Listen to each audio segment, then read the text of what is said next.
तो last video में हम लोगों ने देखा था इकोनॉमी है उसको 3 सेक्टर में डिवाइड किया गया था, ठीक है। Primary sector, secondary sector and tertiary sector. तो टर्शियरी सेक्टर था वो सर्विस से रिलेटेड था, ठीक है। तो इसी को हम लोग एग्जाम्पल से समझते हैं। Let's understand all the sector with an example, ठीक है। एग्जाम्पल से समझते हैं तीनों सेक्टर को किस तरह से ये काम करते हैं। द कॉटन प्रोड्यूस होता है इन द फील्ड, ठीक है। कॉटन है वो खेत में उगाया जाता है, एग्जाम्पल ऑफ प्राइमरी सेक्टर। हम लोगों ने देखा था ना जहाँ पे रॉ मटेरियल होता है, एग्रीकल्चर का वर्क किया जाता है। The industry which involve in production of textile from the cotton. अब देखिए कॉटन से जहाँ पे कपड़ा बनाया जाता है टेक्सटाइल, ठीक है, तो वो जो फैक्ट्री होती है वो सेकेंडरी सेक्टर का एग्जाम्पल है। And transportation facilities are the example of tertiary sector. और उस जो तैयार कपड़ा है, ठीक है, जो भी तैयार प्रोडक्ट है उसको सप्लाई करने के लिए ट्रांसपोर्टेशन की ज़रूरत होती है, तो वो आता है टर्शियरी सेक्टर के अंदर। तो इस तरह से जो तीनों सेक्टर होते हैं वो एक दूसरे से रिलेटेड होते हैं। All the sectors are interconnected with each other. तीनों एक दूसरे से कनेक्टेड हैं एंड आर इंटरडिपेंडेंट, एक दूसरे पर डिपेंड भी है on the output of one another, ठीक है। देखिए मान लेते हैं रॉ मटेरियल नहीं होगा प्राइमरी सेक्टर में, तो फिर वो सेकेंडरी सेक्टर कैसे वर्क करेगा, ठीक है। और अगर सेकेंडरी सेक्टर होगा तो उसके लिए रॉ मटेरियल की ज़रूरत पड़ेगी। तो ये दोनों एक दूसरे से इंटर रिलेटेड है। हिस्टोरिकल चेंजेस इन सेक्टर, देखिए किस तरह से इनके अंदर है ना चेंजेस आए थे, ऐतिहासिक परिवर्तन। With the passage of time mainly change has been occurred in all the sectors of Indian economy. जैसे जैसे टाइम बदलता गया तो जो सेक्टर्स थे ना इंडियन इकोनॉमी के, उनके अंदर काफ़ी सारे चेंज आने लग गए। देखिए पुराने टाइम में जो थे ना मेथड अलग थे और उनका जो सोर्स था वो अलग था, और प्रेजेंट टाइम के अंदर जो टेक्निक है, मशीनरी है, तो उसका यूज़ किया जाने लग गया है ना। तो इस तरह से काफ़ी सारे चेंज आ गए। The growth of sector can be understand is, तो हम लोग कैसे समझ सकते हैं इसकी ग्रोथ को।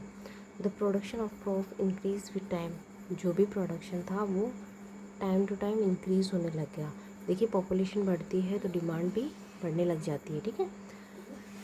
With the increase in agriculture activities, इसके लिए फिर एग्रीकल्चर की एक्टिविटीज़ भी इंक्रीज होने लगी। द रोल ऑफ ट्रेड, इसके लिए किसका रोल था, ट्रेड का। And transportation also increase. देखिए पहले मान लेते हैं कॉटन होता था तो उसकी सप्लाई करते थे, फिर उसका प्रोडक्शन हैंडमेड होता था तो काफ़ी लंबा टाइम लगता था और उसका यूज़ कम हो पाता था, ठीक है। लेकिन अभी मशीनरी है और ट्रांसपोर्टेशन है तो ये वर्क है वो ज़्यादा इजी किया जा सकता है। तो इससे इसकी जो भी वर्किंग की पावर होती है ना वो बढ़ जाती है। Is the demand of market, अब देखिए जिस तरह से पॉपुलेशन बढ़ती है तो फिर मार्केट के अंदर उस चीज़ की डिमांड भी बढ़ती है। Rise the production as also rise with time, ठीक है। तो जिस तरह से डिमांड बढ़ती है तो उसी तरह से फिर उनकी जो भी है प्रोडक्शन भी बढ़ाना पड़ता है time to time. With the passage of time, और जैसे जैसे टाइम बीतता गया the role of service sector is also increase, और सर्विस जो सेक्टर है उसका रोल काफ़ी बढ़ गया है, ठीक है।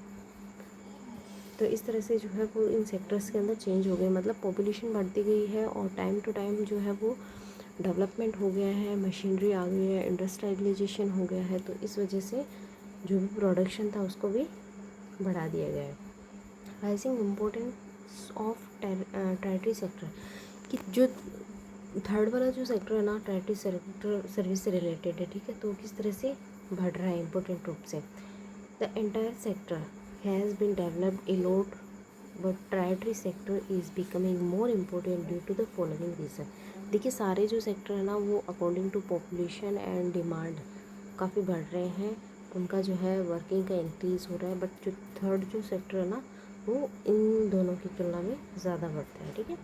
Becoming largest sector with the passage of time, ये जैसे जैसे टाइम बीतता गया तो ये है वो सबसे बड़ा सेक्टर बन गया है।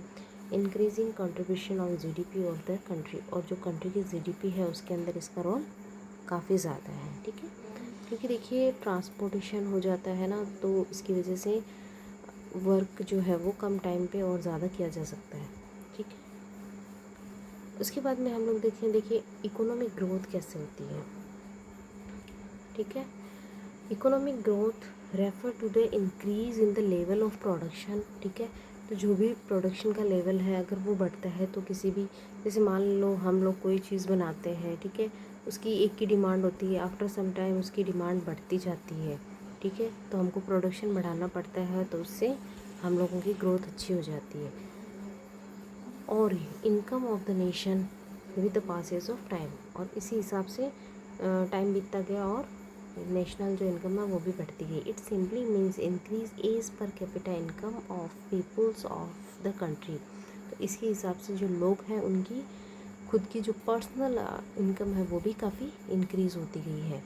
The economic growth of a country, देखिए किसी भी कंट्री की जो इकोनॉमिक ग्रोथ है वो किस पे डिपेंड होती है, upon the availability of resources, जो भी रिसोर्सेज अवेलेबल है उन पे, like natural and human resources, ठीक है।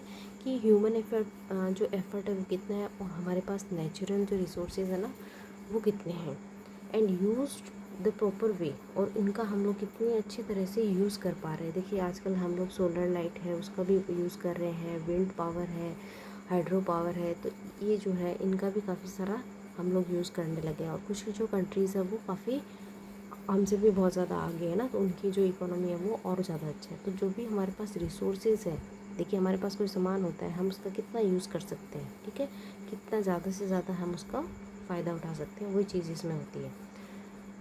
तो जो भी रिसोर्सेज है उनका प्रॉपर वे में यूज़ करना, एक high level of production, it does not have qualitative dimension, ठीक है। नेक्स्ट है economic development. Economic development is a broader concept as compared of economic growth. देखिए ग्रोथ से जो डेवलपमेंट जो है वो काफ़ी बड़ा है, इनके जो वर्ड्स हैं ना उनमें काफ़ी डिफरेंसेस है। It not only consider national and पर कैपिटा इनकम, ये ओनली देखिए जो इकोनॉमिक ग्रोथ है उसके अंदर नेशनल इनकम और पर कैपिटा इनकम की बात की गई थी, लेकिन जो डेवलपमेंट है उसके अंदर also refer to the social, culture and industrial development, इन सभी के डेवलपमेंट की बात की गई है with technical innovation in a country की। कंट्री जो है वो कितना टेक्निकल इनोवेशन, ठीक है, करते हुए वर्क कर रही है, या अपनी जो सोसाइटी है उसको डेवलप करती है। मतलब ओवरऑल हमारा जो कंट्री का डेवलपमेंट होता है ना वो उसके अंदर इंक्लूड किया जा रहा है। It is the sum of economic growth, इसके अंदर इकोनॉमिक ग्रोथ इन्वॉल्व हो जाती है, and favourable social, cultural, political and institutional change within a country. तो एक कंट्री के अंदर इस तरह के सारे जो चेंजेस होते हैं ना, ओवरऑल चेंजेस, ठीक है, डेवलपमेंट, तो ये सारे के सारे इकोनॉमिक डेवलपमेंट के अंदर आते हैं। देखिए पहले फैसिलिटी अच्छी नहीं थी, मान लेते हैं ट्रेन्स की कंडीशन कैसी थी, अकॉर्डिंग टाइम टू टाइम जो है वो फैसिलिटी जो ट्रेन्स की काफ़ी अच्छी हो गई है, मेट्रो ट्रेन्स आ गई है, बुलेट ट्रेन्स आने वाली है। तो इस तरह की जो कंट्री ग्रो करती है ना वो इसके अंदर बता रहे हैं, ठीक है। और लोग जो है उनका भी लाइफस्टाइल काफ़ी इंक्रीज़ होता है, ठीक है।